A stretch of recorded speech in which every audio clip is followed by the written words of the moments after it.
I've been gone for a while. I got really sick.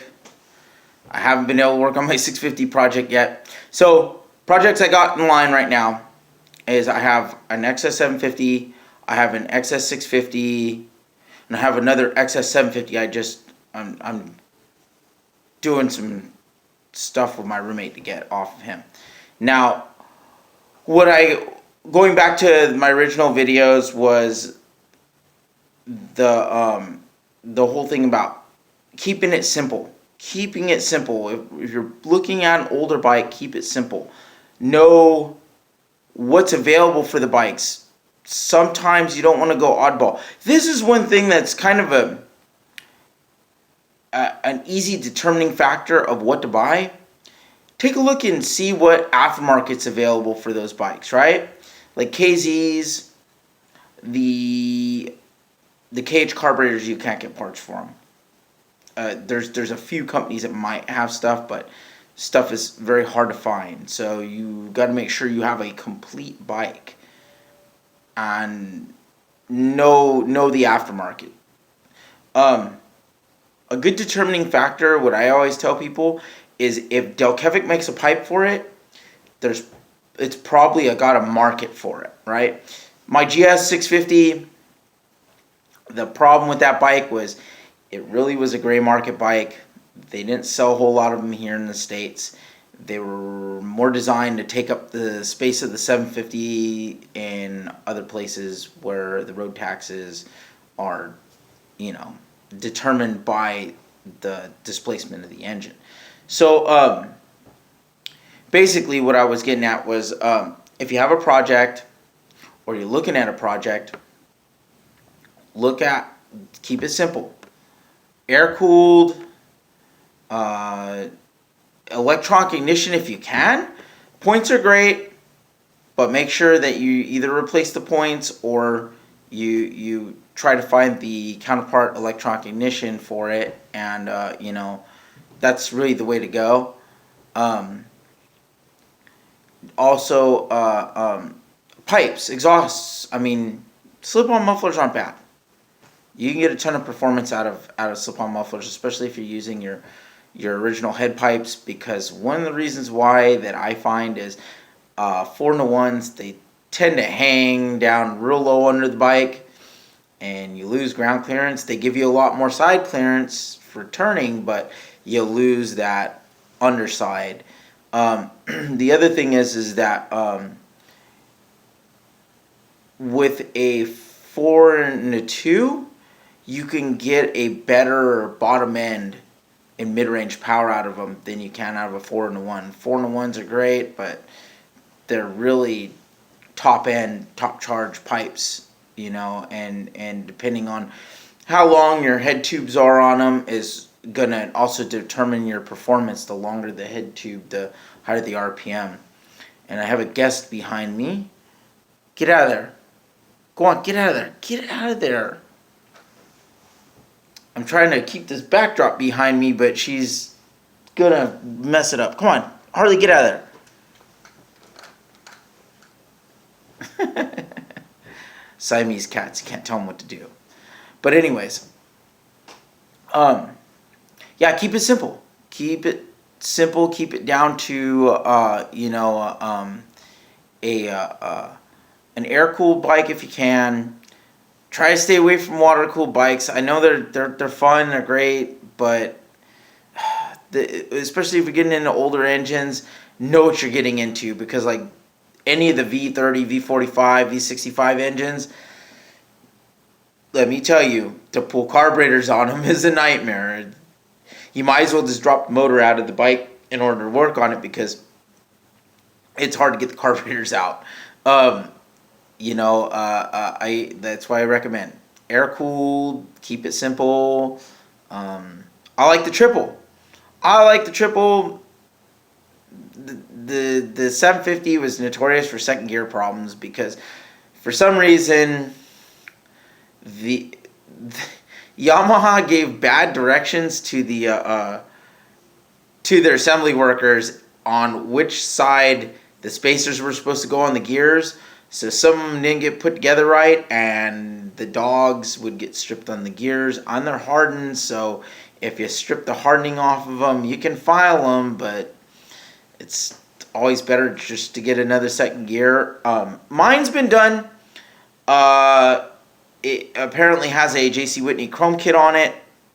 So I mean, they had pulled it all apart to put the chrome kit on there, which is it's a cool kit. It's not perfect. My bike's got pits in the chrome, stuff like that. But you know what? It's an old bike. It's an old bike. It's cool. It's got a little bit of character. The other one is just a straight aluminum cases, everything. That one cranks over too, and that one I have something special for that one. I think I'm gonna build that one up, but I already know the limitations of the lower ends. Gotta know the limitations of your motors. Also, it's good to know the horsepower figures off the bat, and then you can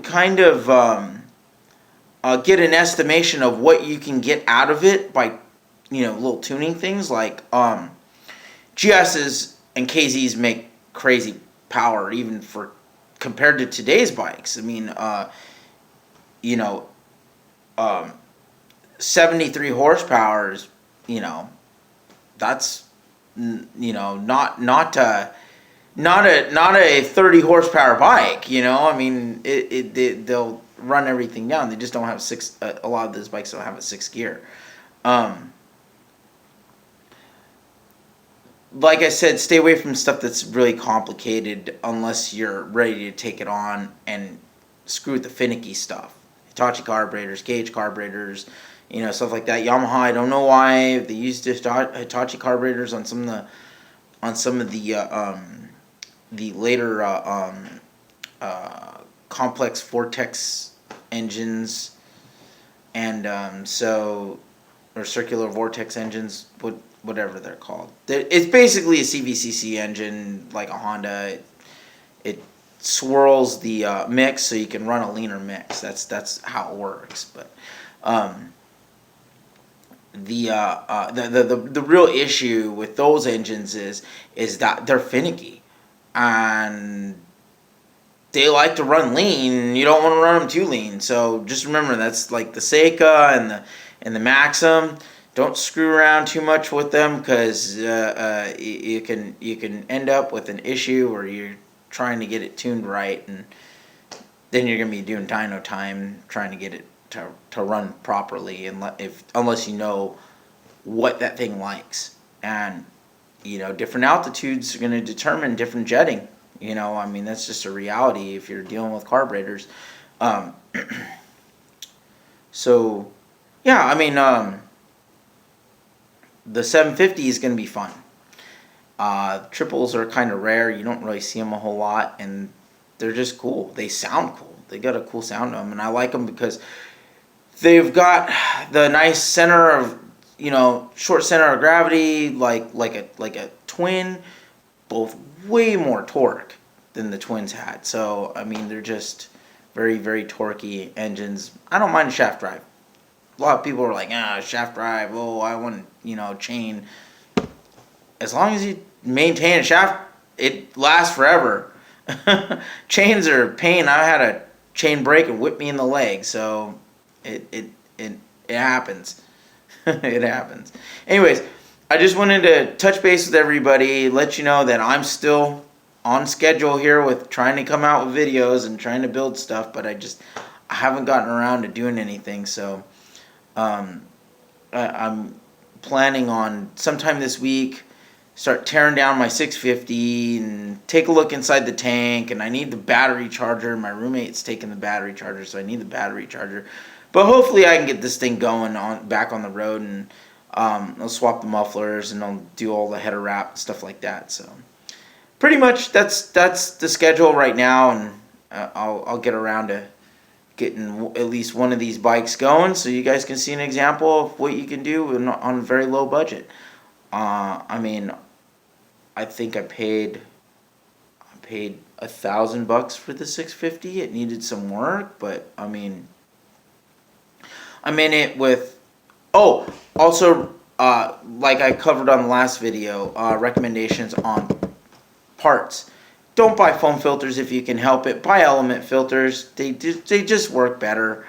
Foam filters, they're garbage. They're good for a dirt bike that you tear down the motor all the time. I try to tell people that all the time, but sometimes people just want to put, they want to, it's got high flow, but high flow isn't necessarily going to be a power producer. You get also stagnation of flow too if you have too much flow. People don't ever understand that, because you got to remember the carburetor's a Venturi. You're trying to create an air charge through that thing. So if you're taking away your restriction in the front of the carburetor, sometimes you're defeating the purpose of the way that carburetor works, because it also has to draw fuel.